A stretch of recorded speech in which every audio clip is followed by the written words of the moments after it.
বোঝার তৌফিক এনায়েত করেছেন, এজন্য বলি আলহামদুলিল্লাহ। আলহামদুলিল্লাহ। আজকে আমার বড় বোন আমার মায়ের কহিল, আমার আসলে কান্না করার মতো চোখে পানি নেই। আমি কালকে বিকেলে খবর পেয়েছি, কালকে বিকেলেই আসার কথা ছিল, আসা হয় নাই। রাতের বেলায় আসলে আমি ঘুমাতে পারিনি, ডান কাঁধ বাম কাঁধ করতে করতে এভাবে চলে গেছে। আপনারা জানেন আমি বরগুনা এসেছিলাম 2013 সালে আগস্টের 10 তারিখে। বাংলাদেশের বুকে, বাংলাদেশের জনগণের বুকের উপরে একটা স্বৈরাচারী শাসক জগৎপাল পাথর বসেছিল। আমি তার একটা বক্তব্যের প্রতিবাদ করেছিলাম। সে বক্তব্য দিয়েছিল, মা দুর্গা দেবী প্রতি বছর কোন না কোন বাহনে চড়ে আসে, এবার এসেছে গজে চড়ে, আর গজে চড়ে আসলে দেশে ফসলে ভরে যায়।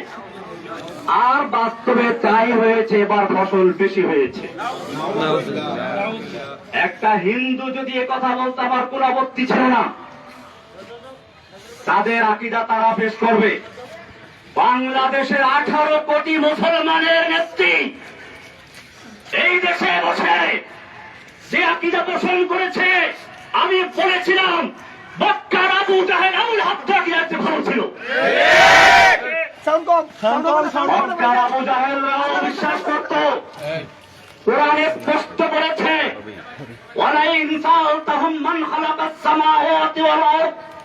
হে নবী, আপনি যদি মক্কার আবু জাহেল আবুল হাবদেরকে জিজ্ঞাসা করেন কে সৃষ্টি করেছে আসমান এবং জমিন, ওয়ালাইন সাআলতাহুম মান নাযালা মিনাস সামাই মান, যদি মক্কার আবু জাহেল আবুল হাবদেরকে আমি জিজ্ঞেস করো কে আসমান থেকে পানি বর্ষণ করে, ফাহিয়া বিহিল আরদ মিন বাদি মাউতিহা, অতঃপর সেই পানির মাধ্যমে মৃত্যু জমিনকে জীবিত করে ফসল উৎপন্ন করার শক্তি দেয় কে?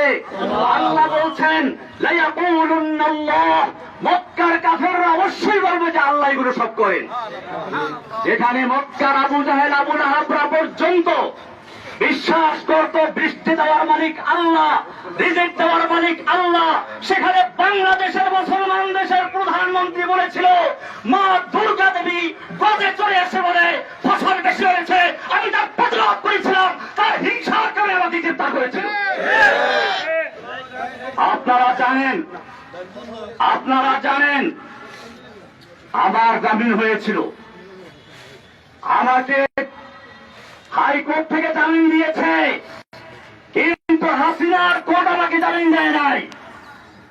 আমাকে জেল গেট থেকে নিয়ে 2 দিন রেখে আবার গ্রেফতার করে ভিতরে দিয়ে দেয়। এখন আমি সেই মামলায় কারারুদ্ধ আছি। ভাইয়েরা আমার, আপনারা জানেন আমি ঈদের সময় বাড়িতে বেড়াতে এসেছিলাম। আমি কোন দল করি না, আমার প্রত্যেকটা লেখা এবং বক্তব্যে বলা আছে আমি একজন মুসলিম। কোরআন আমার পরিচয় দিয়েছে হুয়া সাম্মাকুমুল মুসলিমিন, আমি সেই মুসলিম পরিচয় দিয়ে চলেছি।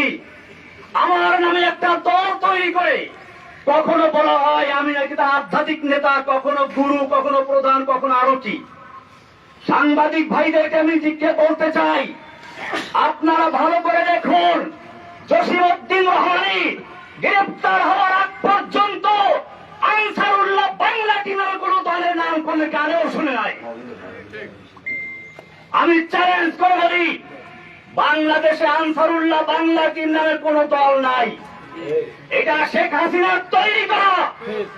আপনারা জানেন সূরা কসাসের শুরুতে পড়বেন, কোরআন বলছে ফেরাউন সম্পর্কে আলোচনা, সেখানে বলেছে ফেরাউন কি করতো, ওয়াজআলা আহলাহা শিয়া, ফেরাউন তার জাতিকে বিভিন্ন দলে দলে বিভক্ত করত। ইয়াস্তাযইফু তাইফাতাম মিনহুম, তাদের একটা গ্রুপকে সে দুর্বল করে রাখত। শেখ হাসিনা সেই ফেরাউন, এই যুগের ফেরাউন হাসিনা বাংলাদেশের জনগণকে কেউ রাজাকার, কেউ আনসারুল্লাহ, কেউ অমুক তমুক বিভক্ত করে সে তার শাসন পাকা করতে চেয়েছিল। আপনারা জানেন এই সর্বশেষ যে আন্দোলন, এটা কোন দলের আন্দোলন ছিল না, এটা ছিল বাংলাদেশের ইতিহাসে এমন এক আন্দোলন যেখানে হিন্দু, মুসলিম, বৌদ্ধ, খ্রিস্টান, ছাত্র, মাদ্রাসা ছাত্র, আলিয়া, কওমিয়া, ডানপন্থী, বামপন্থী কোন ভেদাভেদ ছিল না, সব একাকার হয়ে ময়দানে অবতীর্ণ হয়েছিল। আপনারা জানেন, আমার মনে পড়েছে জেলখানায় বসে যেদিন শুনলাম হাসিনা পালিয়েছে। আলাম তারা কাইফা ফাআলা রাব্বুকা বিআসহাবিল ফিল, আল্লাহ বলছেন আপনি কি দেখেন নাই হাতি বাহিনীর সাথে আল্লাহ কি আচরণ করেছিলেন? হাতি বাহিনী হাতি হাসিনা নামাতে চেয়েছিল, সাজু আজান নামিয়ে দিয়েছিল। আল্লাহ বলছেন আলাম ইয়াজআল কাইদাহুম ফি তাদলিল, তার এই জঙ্গি জঙ্গি খেলার চক্রান্ত আল্লাহ কি ব্যর্থ করে দেন নাই? ওয়াআরসালা আলাইহিম তায়রান আবাবিল, আল্লাহ বলছেন আব্রাহাকে ধ্বংস করার জন্য ঝাঁকে ঝাঁকে পাখি পাঠিয়ে দিয়েছিলেন। তায়রান মানে পাখি, আবাবিল মানে ঝাঁকে ঝাঁকে। আমার দেশে বলা হয় আবাবিল পাখি। আমি তখন মনে করলাম এই প্রাইমারি স্কুলের ছাত্র, হাই স্কুলের ছাত্র, নাবালক শিশু পর্যন্ত যখন ময়দানে ঝাঁপিয়ে পড়েছে, এটা আল্লাহ দেওয়া সেই আবাবিল পাখি চলে এসেছে। হাসিনার কোনো ক্ষমতা ছিল না মোকাবেলা করার মতো। আমি ধন্যবাদ জানাই বাংলাদেশের সেনাবাহিনীকে সময় মতো পদক্ষেপ নেওয়ার জন্য, যে তারা কোন দলের আনুগত্য না করে বাংলাদেশের জনগণের পাশে দাঁড়িয়েছিল। আমি বাংলাদেশের পুলিশ ভাইদেরকে বলবো, আপনাদেরকে জোর করে ব্যবহার করেছে আমরা জানি, আপনাদের দোষ না। আমি সেজন্য আজকের মাধ্যমে সারা বাংলাদেশের মুসলিম অমুসলিম সমস্ত মানুষকে বলতে চাই, আপনারা কোনো ভাবে পা দিবেন না। এখন বড় কঠিন মুহূর্ত চলছে। আপনারা দেখেছেন ভারতের মিডিয়ায় প্রচার হচ্ছে বাংলাদেশে হিন্দুদের মন্দির জ্বালিয়ে দেওয়া হচ্ছে, হিন্দুর বাড়ি ঘরে আগুন লাগানো হচ্ছে, এই সমস্ত অপপ্রচার হচ্ছে। খবরদার, আমি আপনাদেরকে কঠোর ভাবে বলছি, কোন হিন্দুর উপরে আক্রমণ যেন না হয়, কোন মন্দিরে আগুন দিতে না পারে, সেজন্য আপনাদেরকে অতন্ত্র প্রহরে বাড়তে হবে ইনশাআল্লাহ। ভাইয়েরা আমার, আপনারা জানেন আমরা কোন বিশৃঙ্খলা পছন্দ করি না। আমরা চাই আল্লাহর নবী যেরকম ভাবে মক্কা বিজয়ের পরে যখন তার সামনে সাহাবায়ে কেরাম 10,000 উন্মুক্ত তরবারি নিয়ে বসে আছেন, একটা ইশারা করলে সব গর্দান বুড়ে যায় মক্কার কাফেরদের। মক্কার কাফেররা এসে হাজির হয়েছে সামনে। আল্লাহর নবী জিজ্ঞেস করেছিলেন, ওহে মক্কার কাফেররা, তোমরাই তো সেই লোকগুলো যারা আমাকে হত্যা করার জন্য ঘেরাও করেছিলে, তোমরাই তো সেই লোকগুলো যারা আমার বিলালকে উত্তপ্ত রৌদ্রে শুয়ে রেখে নিচে আঙ্গার দিয়ে উপরে পাথর চাপা দিয়ে রেখেছিলে, তোমরাই সেই লোকগুলো যারা সুমাইয়া রাদিয়াল্লাহু তাআলা আনহাকে লজ্জাস্থানে বর্ষা দিয়ে আঘাত করে হত্যা করেছিলে, তোমরাই সেই লোকগুলো যারা আম্মার ইবনে ইয়াসিরকে বন্দী করে নির্যাতন করেছিল। কিন্তু আজকে তোমাদের আমি জিজ্ঞেস করতে চাই, তোমরা আমার থেকে কেমন ব্যবহার আশা করছো? মক্কার কাফেররা বলেছিল, একজন উত্তম ভ্রাতার কাছ থেকে যা আশা করা যায় তাই আশা করছি। আল্লাহর নবী বলেছিলেন, আজকে আমি সে কথাই বলছি যা আমার ভাই ইউসুফ আলাইহিস সালাম বলেছিলেন তার ভাইদেরকে নাগালে পাওয়ার পরে। আল্লাহর নবী বললেন, লা তাসরিবা আলাইকুমুল ইয়াউম, আজকে তোমাদের বিরুদ্ধে আমাদের কোনো ক্ষোভ নাই, কোনো প্রতিশোধ নেওয়ার ইচ্ছে নেই। যাও, ইযহাবু আনতুম তুলাকা, আমি তোমাদের সকলকে সমানভাবে আমভাবে ক্ষমা ঘোষণা করছি। বাংলাদেশে আন্দোলনরত ছাত্র জনতা, মাদ্রাসার ছাত্র, স্কুল কলেজের ছাত্র, সাধারণ জনতা, আমি সকলের কাছে অনুরোধ করব, আল্লাহর নবীর এই মক্কা বিজয়ের ঘোষণাকে কেন্দ্র করে আমরা যেন এই বিগত দিনে যা হয়েছে সব ক্ষমা করে দিয়ে একসাথে একটা সুন্দর সমৃদ্ধ সাম্যের বাংলাদেশ গড়তে পারি ইনশাআল্লাহ। আমি একটা কথা না বললেই নয়, আপনারা অনেকে মনে করেন প্রচার হচ্ছে হিন্দুরা মুক্তমুখ। আমার এই জেল জীবনের আমি সর্বশেষ ঘটনা বলছি। সর্বশেষ আমি যেদিন কোর্টে যাই, একজন কারা পুলিশ নাম হলো প্রবীর, দুইটারা কি এরা হিন্দু, দেখেন হিন্দু। দুপুরের সময় ডায়াবেটিস রোগী, মুখটা শুকিয়ে গেছে, বলেন হুজুর আপনার বোধহয় ক্ষুধা লেগেছে। আমি কিছু বললাম না, বলে টাকা থাকলে দেন আমি খাবার এনে দিই। আমি টাকা তো আনি নাই, কোর্টে বসে। উনি আরেকজনের কাছে টাকা চাইলেন, তাও নাই। শেষ পর্যন্ত নিজের পকেট থেকে টাকা খরচ করে আমাকে দুপুরে 1 প্যাকেট বিরিয়ানি আর একটা 2 লিটারের পানি দিয়ে দেয়। হিন্দু প্রবীর, এরা সর্বশেষ আমি করছি সেই কোর্টের দিন। আপনাদেরকে আরো বলি, আমি যে জেলখানায় রয়েছি সেখানে চক্রান্ত হয়েছিল বড় ধরনের দাঙ্গা করানোর জন্য। আমি সকালবেলা থেকে পুরা জেলখানায় হ্যান্ড মাইক হাতে নিয়ে বলেছি, খবরদার কেউ কোনো বিশৃঙ্খলা করবেন না, বিশৃঙ্খলা করবেন না, আপনারা শান্ত থাকুন। আপনারা জানেন আমাকে রাখা হয়েছে হাই সিকিউরিটি জেলে, এশিয়া মহাদেশের 1 নাম্বার জেলেটা, কঠিন জেল। 1000-এর উপরে আছে ফাঁসির আসামি, ফাঁসির আসামি আছে 1000-এর উপরে। এরপরে হুজি জেএমবি যত সব ওখানে। এইখানে গন্ডগোল লাগাবার চক্রান্ত করা হয়েছিল। আমি হ্যান্ড মাইক দিয়ে সকালবেলা ঘুরে ঘুরে প্রত্যেকটা বিল্ডিং এর সামনে গিয়ে বলেছি, কেউ উচ্ছৃঙ্খল করবে না, আপনাদের জন্য মুক্ত হলে পরে আপনাদের জন্য মুক্তির ব্যবস্থা করবো ইনশাআল্লাহ। ইনশাআল্লাহ সবাই আমার কথা মেনে নিয়েছিল। কিন্তু কে বা কারা উস্কানি দিয়ে কিছু কয়েদিদেরকে লেলিয়ে দিয়েছে এখানে আক্রমণ করার জন্য, বিশেষ করে আমি যে বিল্ডিং গেছিলাম সেখানে আক্রমণ করার জন্য। কারণ কি? কারণ ছিল এই আন্দোলনটাকে একটা জঙ্গি রূপে আকৃতি দেওয়ার জন্য। আমি গোয়েন্দা বিভাগের ভাইদেরকে বলবো, ঢাকার high security, Kashimpur high security জেলে পরিবেশ শান্ত হওয়ার পরে এই কয়েদিদেরকে লেলিয়ে দিয়েছিল কারা হাজুদের উপরে। যদি সেদিন আমি জীবনের ঝুঁকি নিয়ে বাধা না দিতাম তাহলে সেখানে কারবালার ময়দান হয়ে যেত। কারণ হাজুতেরা নামলে বলে ওই কয়েদিদেরকে খুঁজে পাওয়া যেত না। এই চক্রান্ত কারা করেছিল আপনাদের খুঁজে বের করতে হবে। এই চক্রান্ত শুধু জেলখানার ভিতরে না, আপনারা শুনুন, আমি যেই ব্লকে থাকি, অর্থাৎ ব্লক বলতে একসাথে 7টা রুম, আমি সবসময় একাই থাকতাম এক ব্লকে। কিছুদিন আগে বন্দি বেশি হয় আমার ওখানে, ওই যে প্রশ্ন ফাঁসের আসামি অজেদান আবেদানি, ওর সাথে আরো কয়েকজন দেয়, হিন্দু একজন আসামি, হিন্দু। আমি বললাম খবরদার তুমি যে হিন্দুরা তাহলে কেউ বুঝতে না পারে। আমি ওর নাম রেখে দিলাম আব্দুর রশিদ, এখন আমার পাশেই আছে, আসার সময় দেখা করে আসছি, যাতে করে তার কেউ ক্ষতি করতে না পারে। আমার বড় ভাই এখানে আছে, আমি ছোটবেলায় দেখেছি। আমার বড় ভাই আছে এখানে, সেদিকে মাস্টার সাহেব দিকে আমি বলি বড় ভাই হিন্দুদের ঘনিষ্ঠ বন্ধু। আমি দেখেছি ছোটবেলাতে আমাদের পাশের কেমন হিন্দু, এই হিন্দুরা ওনার সাথে কি সম্পর্ক আছে, বিপদ আপদে বললে তো ওরা গাই বলি ভাইয়ের কাছে।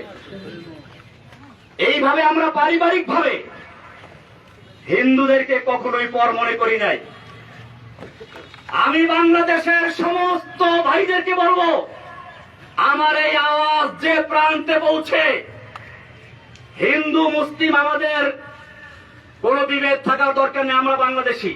আমি ইন্ডিয়াতে পড়াশোনা করেছি, দেওবন্দের উল্লেখযোগ্য ছাত্র। আমি দেওবন্দে পড়াশোনা করেছি। ইন্ডিয়াতে হিন্দুদের বিভিন্ন বাগানে গিয়ে ফল খেতাম। হিন্দু দাদারা আমাকে বলতো, খালো খালো ভাই, দেখতে চাই, খালো, লেলা নেই, যত চাও খেয়ে নাও, নিতে পারবা না। এরকম আমি সেই সংস্কৃতির শিক্ষাপ্রাপ্ত লোক। আমাকে হাসিনা সরকার তার ব্যক্তিগত আক্রোশের কারণে সারা বাংলাদেশে নয় সারা বিশ্বে আমাকে জঙ্গি বলে চিহ্নিত করে আগে করে প্রচার করেছে। আমি আপনাদেরকে, সাংবাদিক ভাইদেরকে বলতে চাই, বাংলাদেশে আমি যখন বরগুনা এসেছিলাম, গ্রেপ্তার বরগুনাতে হয়েছিলাম, আমি বরগুনার বড় মসজিদ, কেন্দ্রীয় মসজিদ সদরঘাট, এই সদরঘাট মসজিদের খতিব ছিলাম। শুক্রবার দিন, জুমার দিন, ঈদের মতো, লোকসভা মতো বরগুনার কোন লোকে বলতে পারবে আমি কোন জঙ্গি জঙ্গি কর্মকাণ্ডের সাথে জড়িত ছিলাম? তাহলে আমাকে কেন এই পরিচয় করানো হলো? কারা করিয়েছে? আল্লাহ তাআলা ছাড়ে না। ইন্না বাতশা রাব্বিকা লাশাদীদ। যে অহংকারী, যেই ফিরআউন, যেই দাজ্জাল কয়েকদিন আগেও বলেছিল হাসিনা পালায় না, সে ব্যক্তি পালিয়ে গেছে। এটা আল্লাহর দেওয়া শিক্ষা।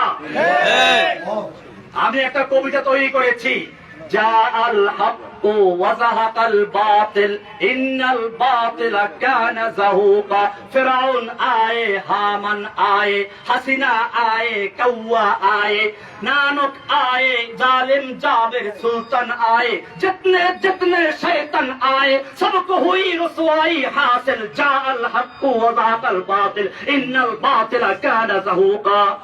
যুগে যুগে যত ফিরআউন দুনিয়ার আগমন করেছে, আল্লাহ একটু ঢিল দিয়ে দেখে কত দূর যেতে পারে। যখন তার যাওয়ার সীমানা অতিক্রম করে, আল্লাহ এমন ভাবে ধরে, তখন তার পালিয়ে যাওয়ার জায়গা থাকে না। ইন্না বাতশা রাব্বিকা লাশাদীদ, নিশ্চয় আল্লাহর ধরা বড় কঠিন। ভাইয়েরা আমার, আমি অনেক কথা বলে ফেলেছি, আমার সর্বশেষ কথা এটাই, এই যে বিজয়টা হয়েছে, এই যে বাংলাদেশের স্বাধীনতা অর্জন হয়েছে নতুন করে, এই স্বাধীনতা অর্জনে যে সকল ছাত্র ভাইয়েরা, বিশেষ করে আবু সাইদ, সেই রংপুরের আবু সাইদ, যে ব্যক্তি নিজের বুকটাকে টান করে দিয়ে গুলির সামনে নিজেকে পেশ করে দিয়েছিল, আমার মনে পড়লো সেই ইংরেজ তার ইতিহাস। দারুল উলুম দেওবন্দের শাইখুল হাদিস হোসাইন আল-মাদানী রাহমাতুল্লাহি আলাইহি একবার ইংরেজের বিরুদ্ধে আন্দোলনে এক ময়দানে ভাষণ দেওয়ার কথা ছিল। দিল্লি লাল কেল্লার সামনে ইংরেজ সরকার ঘোষণা করেছিল দেখা মাত্র গুলি করতে হবে। মাওলানা মাদানী রাহমাতুল্লাহি আলাইহি সেই ইংরেজদের সামনে গিয়ে হাজির হয়ে বলেছিলেন, मैंने सुना है कि ये सफेद कुत्तों ने ऐलान कर दिया है कि जो उनके खिलाफ नारा लगाएगा उनको गुली कर दिया जाएगा, करो गुली। যে আমি শুনেছি এই সাদা কুকুরের দল ঘোষণা করেছে যে ব্যক্তি এখানে বক্তব্য রাখবে তাকে গুলি করা হবে। আমি মাদানী হাজির হয়েছি, করো গুলি। এই বলে যখন তিনি ধিক্কার দিয়েছিলেন, সমস্ত পুলিশের হাতের রাইফেল গুলো ঝরঝর করে পড়ে গিয়েছিল। সেই ইতিহাস আবার একবার পুনর্জীবিত করেন আবু সাইদ, ফারহান ফাইয়াজ, এরকম আরো কত তাহমিদ, আরো কত ছেলেরা। আমি সেই ছেলেদেরকে আপনাদেরকে বলি, সেই আবরার নাম বললেন না, আবরার ফাহাদ, আমি বলতে এখন আরো ভয় নাই, আগে ভয় পেতাম। আবরার ফাহাদের হত্যাকারী যারা, ওরা আমার পাশে একবার ছিল, এখন তাদের 5টা ছেলে পুরো কোরআনে হাফেজ হয়েছে। আপনি দেখলে বুঝবেন না যে তারা বইটের ছাত্র, তারা এখন মাদ্রাসার ছাত্র। আমি নিজেই কয়েকদিন বাকি দেখছি একজনকে দেখা করতে আসছে। আমার ভাইয়েরা, এদেশের সন্তানদের দোষ না, পুলিশের দোষ না, আওয়ামী লীগ যুবলীগ ওই ছেলেদের দোষ না, দোষ হচ্ছে কিছু লিডারদের, কিছু নেতা নেত্রীর, যারা এদেশের যুবকদেরকে, এদেশের পুলিশদেরকে, এদেশের সৈন্যদেরকে নিজেদের স্বার্থে ব্যবহার করতে বাধ্য করে। আমি আমার বাংলাদেশের তরুণ ভাইদেরকে বলবো, তোমরা জীবন দিতে শিখেছ, ইনশাআল্লাহ যে জাতি জীবন দিতে শিখে সেই জাতিকে কেউ দামিয়ে রাখতে পারে না। সব গরিজা হো গিয়া আখির, सब गुरीजा हो गया आखिर जलवाए खुर्शीद से, ई चमन मामूर होगा नगमाए तौहीद से। রাতের আধার কেটে যাবে পূর্ণিমার চাঁদের আলোকের ঝলকানিতে, এই জমিন আবার আবাদ হবে তাওহীদের আওয়াজে ইনশাআল্লাহ। ভাইয়েরা আমার, আমি আপনাদের কাছে দোয়া চাই, আল্লাহ যেন আমাকে এবং আমার সঙ্গে আরো যে ভাইয়েরা আছে সকল ভাইদের মুক্তি আল্লাহ তাআলা ত্বরান্বিত করেন, জোরে বলেন আমিন। আমরা জানাজা এসেছি আমার বড় বোনের মৃত্যু। আমার এই বড় বোন মূলত মায়ের মতোই, মায়ের আদর স্নেহ দিয়ে তিনি আমাদেরকে লালন পালন করেছেন। আমার এই বড় ভাইরা দুজন আছেন, আপনারা জানেন এই দুই ভাই কৃষক, কিন্তু এই ভাই একজন আর্জন করে খলিল ভাই করে, আর ইনি হলেন Abdul Jalil master, BSc BEd MA pass. আমার ছোট ভাইটা ছিল আবুল বাশার, সেমে পাস করা ছিল, কলেজে প্রফেসর ছিল। আমাদের এই সব ভাইগুলোকে ঈদের সময় আমরা একত্রে ছিলাম, আমাদের ভাই বোন আমরা সবাই অত্যন্ত আপন। আমাদের মধ্যে কোন রকমের কোন রকমের কোন একটু মনোমানিত নাই। ঈদের সময় আমরা সবাই হাজির ছিলাম, আমাদের মেয়ে জামাইগুলো, আমাদের ভাইগুলো, ভাতিজাগুলো। আজকে কয়েকটা ভাতিজা এখন চিনতেও পারিনি আমি, কারণ ওরা ছোট ছোট অবস্থা জেলে ঢুকেছিল। এই লোকগুলোকে জঙ্গি বানিয়ে দিল।